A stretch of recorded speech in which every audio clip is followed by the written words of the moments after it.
अस्सलाम वालेकुम रहमतुल्लाहि व बरकातुहू। दोस्तों, बदعنवानी या करप्शन किसी भी माशरे के लिए दीमक का काम करता है। ये करप्शन किसी भी सतह पर हो और किसी भी इदारे में हो, उस इदारे को, उस माशरे को तबाह करता है।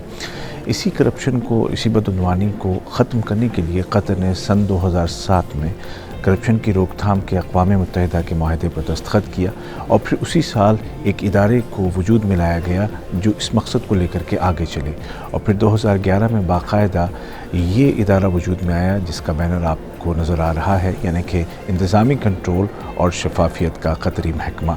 इसी महकमे के तहत आज यहाँ कैंपेंसकी होटल में एक रोज़ा कॉन्फ्रेंस का इनेकाद अमल में आया और इस कॉन्फ्रेंस में कतर में काम करने वाली सिविल सोसाइटी की तंजीमें शरीक हैं और इनकी तादाद तकरीबन 50 से ज़ायद बनती है।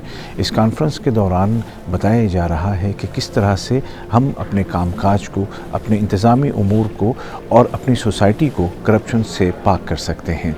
हमें इस कॉन्फ्रेंस में बताया गया कि दुनिया में करप्शन के नतीजे में तकरीबन $7 ट्रिलियन से ज़्यादा का नुकसान सालाना होता है। कॉन्फ्रेंस का इफ्तिताह इंतज़ामी कंट्रोल और ट्रांसपेरेंसी अथॉरिटी के सदर जनाब हमद बिन नासिर अल मिस्नद ने किया, जिन्होंने तमाम हाज़रीन की आमद का शुक्रिया अदा किया और ये उम्मीद ज़ाहिर की कि इस कॉन्फ्रेंस से आज निकलने वाली सिफारिशात करप्शन की रोकथाम में मुमिद व मुआविन साबित होंगी।